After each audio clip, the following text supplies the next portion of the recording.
기적을 믿으십니까? 기적만 의지하는 것은 문제지만 기적을 믿지 않는 것은 더 큰 문제입니다. 여러분, 기적이 무엇입니까? 하나님의 능력이 자연 법칙에 거슬러서 나타나는 것을 기적이라고 합니다.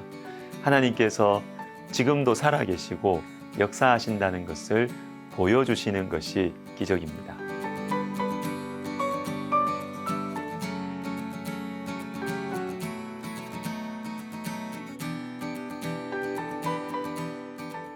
먼저 느부갓네살 왕의 꿈에 나온 큰 신상에 대한 설명을 하겠습니다. 느부갓네살 왕과 그 이후에 등장하는 강력한 이 제국들에 대한 꿈인데 네 나라를 상징합니다. 먼저 순금으로 된 머리는 느부갓네살 왕이 세우고 다스리는 바벨론 제국입니다. 두 번째, 은으로 된 가슴과 두 팔은 바벨론 이후에 등장하는 메데 바사 제국, 즉 페르시아를 의미합니다.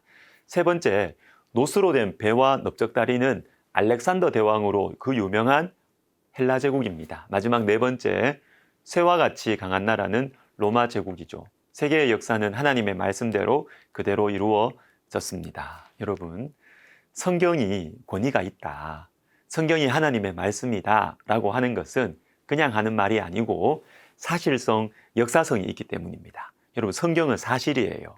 그래서 우리의 신앙은 사실에 근거한 신앙이지 감정의 뜨거움에 그치는 것이 아닙니다. 분명한 역사적 사실에 근거한 뜨거움이죠. 대표적인 것이 예수님의 부활이에요. 예수님께서 죽은 자 가운데서 부활하시고 지금도 살아계신다는 것은 사실입니다. 죽은 자가 어떻게 살아나느냐? 과학적으로 불가능하다고 말하는 많은 시도들이 있었지만 예수님의 부활은 사실로 판명났습니다. 예수님의 묻히신 무덤이 비어 있습니다. 부활하신 예수님을 만난 사람들이 많이 있었습니다. 그리고 겁쟁이 배신자 제자들이 단기간에 담대한 사람들로 변화되었습니다. 성경은 사실이고 역사입니다.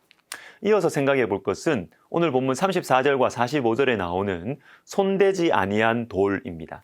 손대지 아니한 돌이 이 큰 신상을 쳐서 부숴버립니다. 그리고 영원한 한 나라를 세웁니다. 이 나라는 바로 우리 주 예수 그리스도께서 이 땅에 오셔서 세우시는 하나님의 나라입니다. 여러분, 하나님 나라는 망하지 않아요.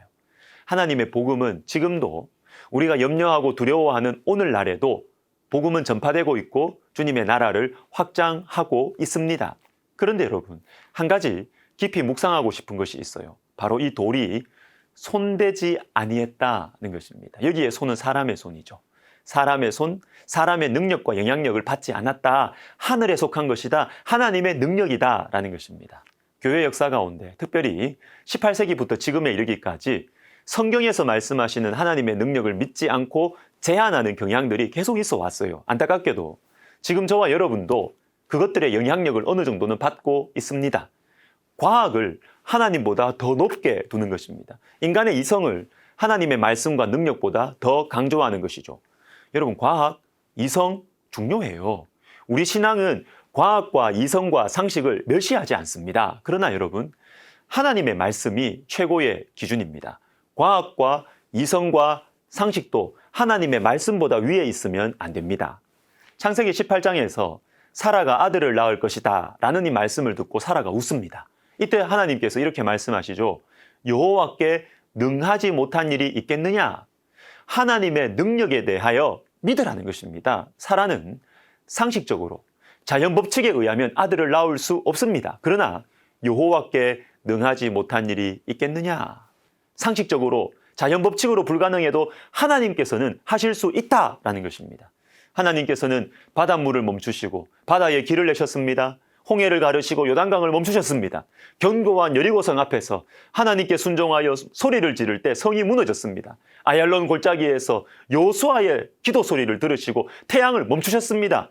문둥병자를 고치셨습니다. 죽은 나사로를 살리셨습니다. 여러분, 하나님께 능하지 못한 일이 없어요. 기적의 하나님이십니다. 사랑하는 여러분, 기적의 하나님을 믿으십니까? 기적의 하나님을 믿는 것은 우리 신앙에 있어서 매우 중요합니다.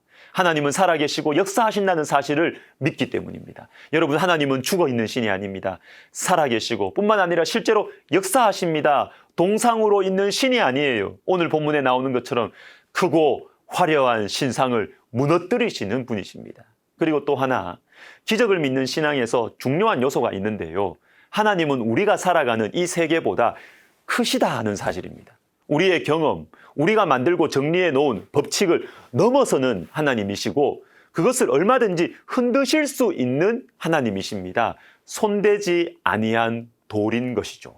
인간이 발견하고 정리한 법칙들과 전통들 물론 중요합니다. 그러나 하나님은 이것들을 언제든지 뚫고 들어오실 수 있다라는 사실을 인정하고 믿는 사람들이 그리스도인들이에요. 하나님이 자연 법칙 속에 갇혀 있다고 생각하는 사람들과 우린 달라요.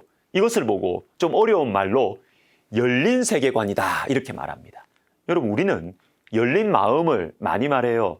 사람들 사이에서 좀 마음이 열려 있어야 한다는 것이죠. 좋습니다. 좋은 것이죠. 그런데 사람들에게 열려 있는 것을 중요하게 생각하시는 것만큼 하나님께는 열려 있으십니까? 하나님께서 내 인생 가운데 언제든지 뚫고 들어오실 수 있다. 하나님께서 나의 원칙 가운데 얼마든지 뚫고 들어오실 수 있다는 사실을 믿고 있습니까? 열린 세계관이 중요해요. 여호와께 능하지 못한 일이 있겠느냐? 우리 주님께서 역사하시면 아무리 어려운 문제도 해결될 수 있다는 것이죠. 아무리 막혀 있는 것 같아도 열릴 수 있고, 아무리 변하지 않을 것 같은 사람도 하나님께서 역사하시면 변할 수 있습니다. 여러분, 하나님은 기적의 하나님이십니다. 이 믿음을 가지고 있으면 기도하는 사람이 됩니다.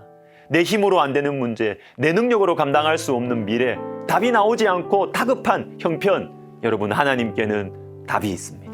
하나님께서는 하실 수 있습니다. 기적의 하나님께 기도하시는 저와 여러분 되시기를 주님의 이름으로 축복합니다. 기도하겠습니다. 하나님 아버지, 하나님은 기적을 일으키시는 분이심을 믿습니다. 이 하나님을 믿고 우리의 어려운 형편, 낙심된 상황들 우리가 하나님께 기도하면서 믿음으로 살아나고 믿음으로 돌파해내는 저희들 되게 하여 주시옵소서. 예수님의 이름으로 기도하옵나이다. 아멘.